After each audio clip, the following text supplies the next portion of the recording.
Halo, eh, sahabat-sahabat Asanka ENT semua. Semoga sahabat semua dalam keadaan sehat walafiat, tak kurang suatu apapun. Ini di sini saya akan bercerita tentang sesuatu yang sering saya alami. Bisa dibilang berarti kisah nyata gitu kan. Suka dukanya menjadi pekerja proyek ataupun kontraktor gitu kan. Ini saya akan di sini akan bercerita tentang ya berarti ketelitian kita gitu kan. Jangan sampai kita menjadi sasaran empuk para mafia proyek ya Mas gitu ya. Mediator lah istilahnya.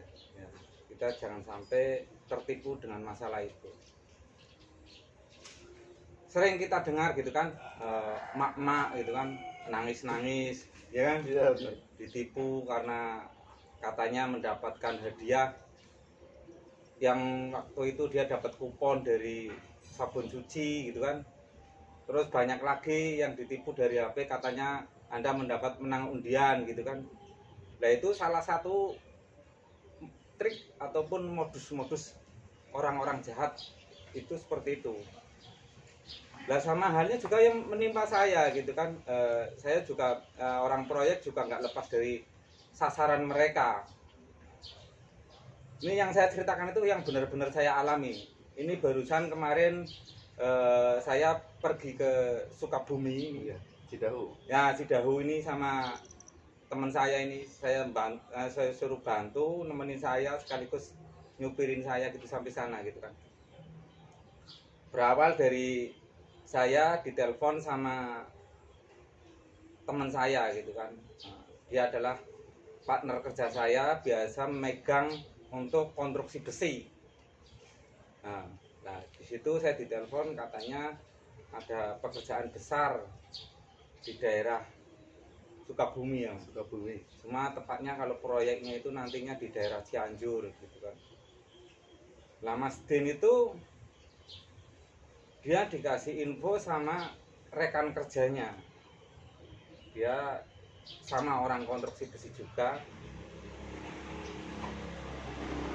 Akhirnya dia telepon saya karena untuk backup proyek tersebut karena nilainya besar.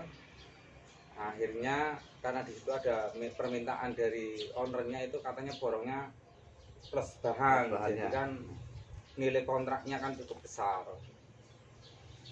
Lah singkat cerita itu saya berangkat dari sini itu berarti jam 7 ya, pas jam Isya 7 malam ya. Saya berangkat dari sini Isya, sampai sana itu berarti pas menjelang subuh. Mau subuh jam 4:30. Menjelang subuh, tapi karena kita mau bertamu ke tempat teman kan kita nggak enak kalau kita langsung ke rumahnya. Akhirnya saya transit dulu di pom bensin ya. Iya, di pom bensin. Setelah kita transit di pom bensin kurang lebih sekitar 1 jam kemudian, sekitar jam 6 itu kami dijemput. Akhirnya kami nyampe lah di tempat Mas Unang itu. Nah, Mas Unang itu sendiri adalah memang dia itu ahlinya peternakan di sana. Peternak ayam. Ahli peternak ayam. Lah di sini si modus itu ibarat kata yang mafia proyek itu sebenarnya dia pinter. Dia cara mengkelabuinya itu dengan cara dia mencari proyek ataupun mencari bekas proyek gitu kan. Contohnya kayak yang terjadi sekarang itu berarti dia pergi ke kandang ayam yang konstruksinya pakai baja gitu kan. Nah, Sebagai contoh lah. Nah, sebagai contoh lah, begitu dia nyampe di tempat kandang ayam itu, dia akan mencari dulu kontraktornya itu siapa gitu kan. Nah, dia dengan alasan seperti itu, dia kontraktornya itu siapa gitu kan. Lah setelah tanya kontraktornya siapa, akhirnya si Mas Unang itu kan masih punya nomor teleponnya teman saya itu kan, dia kontraktor di sana dulu. Lah begitu dia dipintain tolonglah itu saya mau bikin kandang sekian hektar gitu kan. Ada di situ nanti konstruksinya ada 10 kandang apa 20 kandang. Di situ dia minta tolong sama Mas Unang, akhirnya dia kontak ke teman saya. Setelah kontak teman saya, akhirnya deal masuk sampai terjadi ibarat kata kesepakatan, akhirnya kita berangkat ke sana. Lah ketemu sama Mas Unang. Lah Mas Unang itu memang benar-benar aslinya itu orang baik. Iya, betul. Cuma mafianya itu memanfaatkan bahwa kita itu seakan-akan itu dikondisikan sama orang baik, karena kita dulu sudah pernah ada hubungan kerja sama Mas Unang itu sendiri. Nah terbesarnya di sini saya setelah bertamu ke tempat Mas Unang itu sebenarnya itu masih 100% kita itu mantap gitu kan? Mantap, iya. Mantap, nggak ada indikasi untuk penipuan sama sekali, karena Mas Unang itu sendiri bisa dibilang sudah menjadi kayak saudara gitu kan sama Mas Manto itu sendiri, yang ibarat kata penunjuk proyek dan penunjuk arah kita waktu mau ke Sukabumi. Begitu nyampe sono, akhirnya kita perjanjian janji di suatu tempat, kita ngumpul, kita meeting di situ sama si perantara proyek itu sendiri. Nah, rananya di situ kenapa saya bilang kalau di situ ada niat membohongin saya, itu ternyata begitu ngomong masalah masalah gambar, masalah ngomong masalah ERB apa RAB, ngomong masalah spek, ngomong masalah itu, akhirnya muncul pembicaraan dari si perantara proyek itu, nanti kalau sudah deal, nanti sudah dikondisikan, nanti sudah semuanya sudah dipelajari, semuanya sudah dihitung.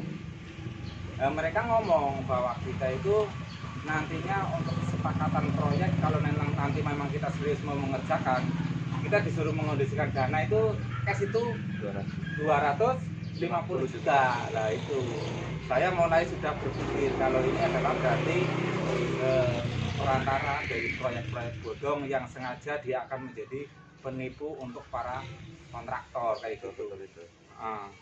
Nah, setelah panjang lebar mereka bicara, akhirnya saya angkat bicara gitu kan.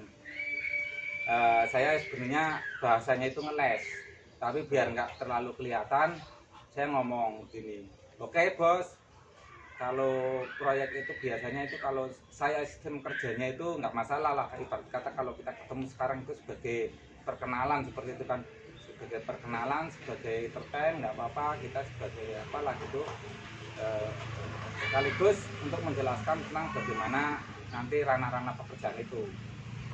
Cuma kalau kebiasaan yang langkah-langkah yang saya ambil itu kan berarti kalau saya sendiri itu biasanya begitu ketemu, nanti saya disodorin dulu RAB-nya, speknya seperti apa, dan nanti saya pelajari. Setelah saya pelajari, langkah selanjutnya yaitu berarti saya survei lapangan, menyesuaikan antara gambar dengan kondisi lapangan gitu kan. Nah, cuma yang saya janggal itu kan tadi ya kan, ada pengundian dana cash besar juga. Ya sebenarnya kalau dilihat dari nilai proyeknya sih nggak terlalu gitu kan, ibarat kata dari nilai kita 32M itu dia minta berarti dana pengondisian kas itu 250 juta gitu, 250 juta gitu kan. Nah, mereka pinter, mereka itu seakan-akan itu mainnya halus. Bahkan saya sendiri langsung diperkenalkan sama orang lapangannya langsung, katanya teknisi. Kelihatan janggalnya itu seperti ini. Begitu dia telepon katanya orang lapangan lagi di jalan lagi ini, begitu dia angkat kering, dia langsung angkat, langsung gitu kan? diangkat, iya. Langsung diangkat kan? Iya. Itu yang menjadi janggal seperti itu. Lah terus ini yang mesti menjadi kita kehati-hatian, mereka sudah memperkenalkan kita sama orang teknisi ini itu kan. Nah mereka juga menyanggupi kalau seumpama mau ketemu nanti malam juga sama teknisinya juga boleh. Kalau mau sekarang mau survei ke lapangan juga boleh. Nah ini yang menjadi kita hati-hati. Kalau orang itu berarti kan bisa saja dia sudah mengondisikan kalau orang nanti yang mau kita temui di proyek. Persiapan aja. mempersiapkan. Padahal itu proyek siapa? Kalaupun kita datang ke situ, itu kan terus kita tunjukkan bahwa itu yang nanti yang mau dikerjakan, itu yang nanti yang mau dikerjakan. Areal itu ada sekian hektar itu memang mereka pintar seperti itu. Bahkan begitu kita nyampe di lapangan nanti kita dikasih tahu. Sebentar saya telepon dulu orang kantornya kan. Iya. Nanti dia alasannya pinter, alasannya kita jangan ketemu di kantor nggak enak, gitu kan, ya kan. Banyak di bos di situ apa-apa gitu, kita ketemu di apa di Alfamart apa di McD apa di mana, kita sambil makan-makan, kita ngobrol-ngobrol santai di situ gitu kan. Iya. Itu seperti itu. Nah, makanya begitu kelar saya di situ pembicaraan, saya minta waktu saya untuk pergi ke kandang yang pernah dulu kita laksanakan. Akhirnya di sana kita meeting secara pribadi, saya kasih tahu sama teman-teman semua ya di situ bahwa itu tadi adalah salah satu dari modus penipuan ke tenaga kontraktor seperti itu. Jadi kita juga rawan kena sasaran penipuan seperti itu. Lah, ngomong-ngomong masalah penipuan yang kemarin menimpa saya gitu kan, sebenarnya hampir gitu lah. Alhamdulillah saya nggak kena karena saya teliti. Dulu saya juga pernah mengalami seperti itu. Waktu ada rencana proyek pembangunan bandara di daerah Majalengka gitu kan, yang sekarang lagi berjalan. Dulu saya sampai meeting ke situ sampai apa ya, kasusnya kayak tadi itu. Dia malah lebih halus lagi. Begitu saya sudah disodorin RAB, saya dikasih spek, saya suruh pelajari, suruh apa, serang harinya saya ditelepon lagi, kita suruh meeting. Begitu meeting deal, nah karena saya di situ sebagai pelaku bukan kontraktor langsung sama owner, saya hanya sebagai subkon.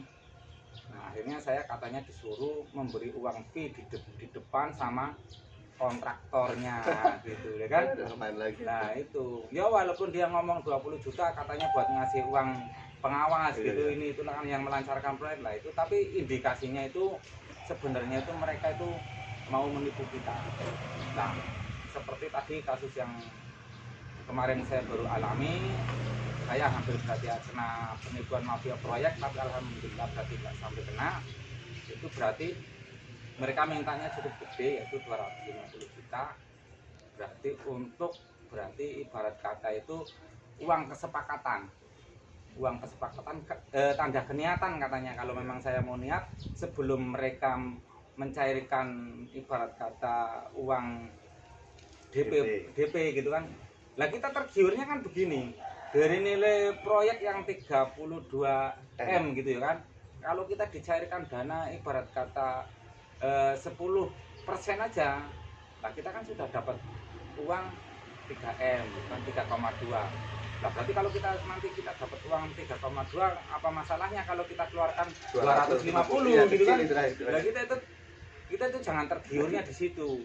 Nah, apalagi nanti katanya bunyinya di situ nanti kalau di pengacara atau apa gitu kan, di situ nanti bahwa pada termin kedua uang itu akan dikembalikan kembali. Nah, ini teman saya ini Mas Rohim itu jadi saksi nih, saksi hidup ini. Iya, nah ikut di sana langsung dengan mediasi mereka, cara mereka menawarkan pekerjaan, dengan cara mereka untuk mengkondisikan 250 juta itu kita sudah mulai curiga. Karena apa, mereka yang butuh pekerjaan, kenapa kita yang mesti bayar ke mereka gitu kan. Nah aslinya kan begini, ranah-ranahnya sehat itu kan sebenarnya kalau yang proyek-proyek sehat itu begitu, seumpama ya memang kita dapat kabar segitu dari manapun gitu kan, kadang dari kenal di jalan, kenal di mana itu nggak masalah. Tapi kan kalau ranah pekerjaan yang sehat, kalaupun di situ ibarat kata kita mesti menunjukkan bahwa kita keseriusan, bahwa perusahaan kita itu valid gitu kan, bahwa perusahaan kita itu memang mampu, ya paling yang ditanyakan yaitu yang pertama berarti legalitas kita. Ya kan, makanya kemarin saya berangkat juga saya siapkan untuk company profil kayak gitu. Akhirnya saya siapkan itu, lah paling nanti kalaupun mungkin yang urusan dana ya paling kita disuruh menunjukkan bank garansi gitu kan, bahwa kita itu punya dana di salah satu perbankan kayak gitu aja kan. Paling nanti ada pembukuan dana gitu sendiri yang biasanya seperti itu. Iya disepakati. Tapi kan nanti kan kalau sudah jalan proyeknya ya paling pembukaan itu akan dibuka. Itu hanya kita menunjukkan berapa transparansi dan rekening orang lah bahwa kita itu memang punya dana di bank buat nanti modal pekerjaan seperti itu kan. Ya memang lucu juga sih kemarin itu kan suatu pekerjaan dengan nominal segitu kok dengan CV kita bisa gitu loh, kenapa nggak PT kan di situ kita juga kadang-kadang. Nah, yang mencolok lagi itu kita kan ibarat katakan punya standar, punya klarifikasi gitu kan, punya kelas gitu kan, Grade lah. punya grade gitu kan. Pekerjaan sekian bisa diambil sama perusahaan yang punya sekian, tapi mereka itu nggak memandang itu. Dan lebih mencoloknya lagi, dia tidak menanyakan masalah berarti kevalidan perusahaan kita, dia tidak menanyakan company profil, tidak menanyakan itu yang mencurigakan juga. contoh pekerjaan mana yang sudah dilaksanakan gitu. Yang pernah kita kerjakan. Yang mereka tonjolkan, yang sering bolak-balik mereka bicarakan itu berarti nanti kalau memang kita deal sudah sepakat masalah RAB, sudah dipelajari, sudah apa, harganya masuk, kita bikin MOU, nanti tinggal sebelum DP turun kita suruh mengondisikan dana 250 juta. Itu yang bolak-balik mereka sebut itu. Dana terus yang dipikirkan. Nah, dana itu terus. Nah, itu seperti itu. Bahkan ini ada cerita lain lagi, sebenarnya hal sepele pun itu penipu itu berusaha mengakalin saya gitu kan. Nah, dulu waktu saya ada proyek itu penipunya bela-belain duduk di warung gitu kan, nunggu anak buah saya istirahat. Begitu anak buah saya istirahat, main tanya-tanya itu di situ bosnya siapa, gini gitu kan. Nah, nanti dia minta nomor telepon sama anak buah saya. Setelah itu saya ditelepon, ini saya di warung gini gitu cerita kan. Katanya saya dipercaya sama orang suruh mencari kontraktor gitu kan. Nah, iya gimana Pak? Saya juga ini, saya kontraktor. Iya katanya kayaknya kerjaan kamu bagus, rapi gitu kan. Nah, akhirnya ngobrol-ngobrol sama saya. Setelah selang kita bolak-balik ngobrol banyak gitu kan, sudah kayaknya ada kesepakatan gitu. Di akhir cerita apa? Mas, saya mau ketemu sama yang punya rumah, tapi saya mau ke sono nggak ada ongkos gitu kan. Ada nggak Mas uang 100 gitu kan. Itu uang cuma 100.000 pun masih diakalin gitu kan. Salah satu modusnya begitu ya, minta ongkos, nanti ongkos buat jalan atau ongkos mau entertain atau segala macam kita suruh kemarin duluan. Itu ya kadang-kadang modus-modus mereka lakukan seperti itu, sering kali terjadi untuk semua kontraktor, hampir semua mengalami seperti itu. Nah, ini kenapa saya berikan pengalaman yang menimpa saya ini, ya walaupun tidak sampai saya tertipu, tapi mudah-mudahan untuk sahabat-sahabat semua tidak sampai mengalami ataupun sampai benar-benar tertipu. Ini suatu pengalaman penting yang harus saya bagikan. Kenapa walaupun cuma seperti ini? Karena kita sebagai pelaku proyek takutnya akan mengalami dari rezeki yang kita kumpulkan, jerih payah yang kita kumpulkan, takutnya itu hanya dipinta secara cuma-cuma sama mafia proyek seperti itu. Oke, ini sedikit berbagi pengalaman saya tentang hal-hal jelek yang mesti kita antisipasi, takutnya nanti terjadi pada sahabat-sahabat semua. Terima kasih, mudah-mudahan bermanfaat. Salam membangun.